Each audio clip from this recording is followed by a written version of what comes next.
It's been a while, but we're doing a space video. It's been a year for the telescope. I think it's called Cassini-Huygens. And I know COVID has changed a lot for a lot of people, but guess what? That still didn't stop NASA. We're still going to the moon again. It's still happening. In this report,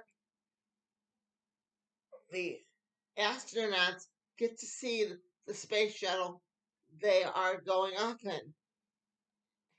And as always, that excites me to no end. Hope it excites you too. And if you like this, be sure to like, comment, subscribe.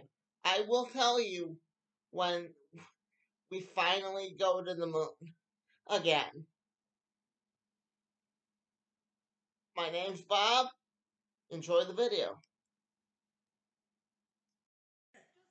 From the Kennedy Space Center in Florida, NASA has just provided an update on preparations for the return to the moon. The mission will take a crew on a 10-day journey around the moon late next year, taking NASA one step closer to exploring the lunar surface in 2025 and, most importantly, eventually Mars. Today we learned the Artimus Shuttle saw their spacecraft recently for the first time. So let's get right now to CNN's Kristen Fisher. She is just outside the Kennedy Space Center there in Titusville, Florida. Kristen, what are your takeaways from the update?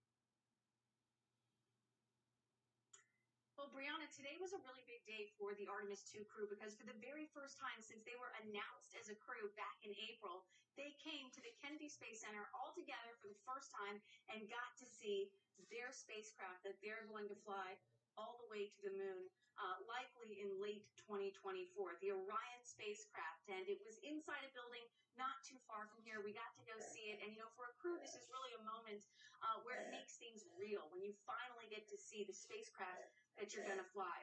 So that was a pretty neat moment. And then after that, NASA leadership held their first big update since the crew was announced about 4 months ago. And they say that they are still on track for that November 2024 launch date. But Brianna, the big question now is what happens to Artemis 3. That's the mission where NASA hopes to land astronauts back on the moon, put boots on the moon for the first time since the Apollo program.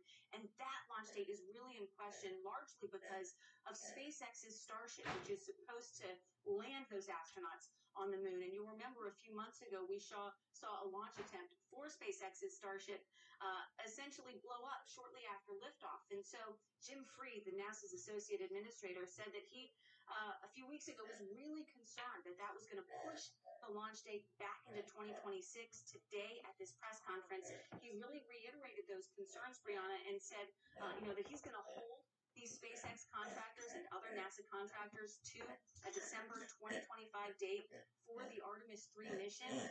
But, he said that he went down there a few weeks ago. He took a look at it. He's starting to feel better, but Brianna, that launch date for Artemis 3 is still very squishy, but the Artemis 2 crew and that launch date much more firm, and the crew here very excited after seeing their spacecraft for the first time.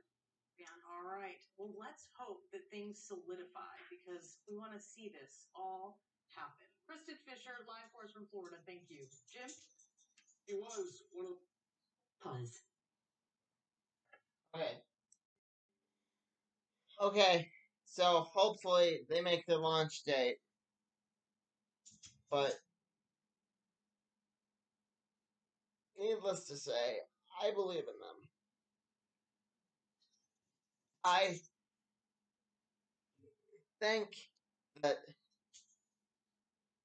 regardless of their contract with SpaceX, NASA will not be sunk by a few setbacks.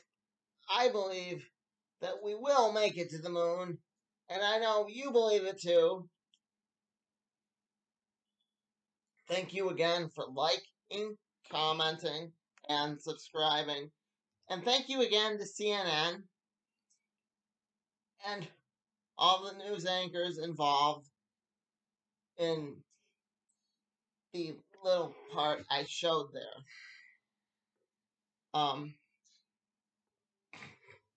I'm sorry I didn't show you SpaceX's failure.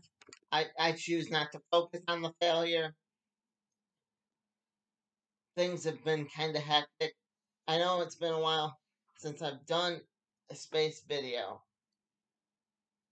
but needless to say, this was fun.